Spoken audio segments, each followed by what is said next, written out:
Very uncharacteristic in the first half to give up 200 yards, but I think this team's got a unique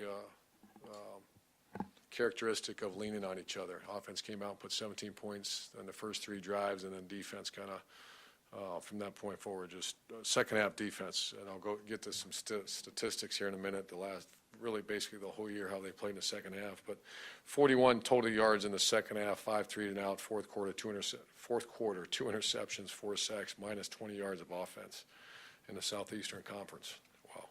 Well, I think what happens in football is nowadays it's such a schematic game. You come out and, for example, South Carolina, I thought, did a great job. They actually ran a lot of a read and read option, something that they've not done a lot of. A lot of those runs were on the motion of 2 backs and, with Garcia, who's very athletic, and they had some big hits. And they also did a formation, which we haven't seen.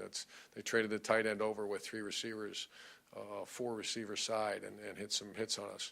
And I think what happens is they settle down and we make our adjustments and they go. That's part of it. The other part of it is the leadership on that defense is pretty strong right now, Spikes and the boys, and we got good rotation going too. I don't want to forget that. A lot of times, I remember in 2006 we had a great defense, but we had 4 D linemen basically, maybe 5. Now you got a little rotation going there with backers, safeties, and defensive linemen, and you're fresher in the second half. First of all, it was a pressure. It was very good coverage by Marquis Anderson.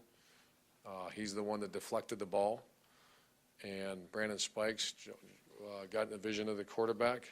The guy tried to cut him, came back, stayed on his feet, and then the convoy of Major Wright hit the receiver.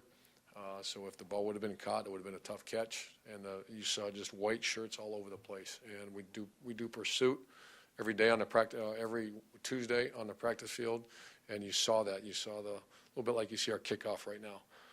It's what you teach, it's what you practice, and our guys have bought into it. The FAU and FIU,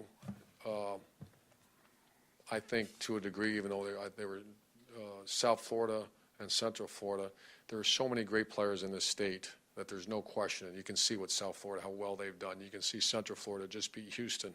You can see Coach Schnellenberger, what he's done at FAU and going to bowl games. There's no question FIU will be a bowl team sooner than you think. There's quality athletes. They're very well coached. I got done the last night and today watching both sides of the ball. And we're going to attack this thing to go to 11-0. And this is not a smaller window. This is a very good team that will be in a bowl game within 2 years. That's our opinion, because they have very good personnel and they throw it around. They won last week, 45-38 or something like that. They have a lot of ability. That is something I've thought about. And I throw Brandon Spikes in there. I throw, the other seniors, Ryan Stamper, is well documented as Tim's relationship with, our staff and myself. It's Ryan Stamper's right there too. That guy's unbelievable.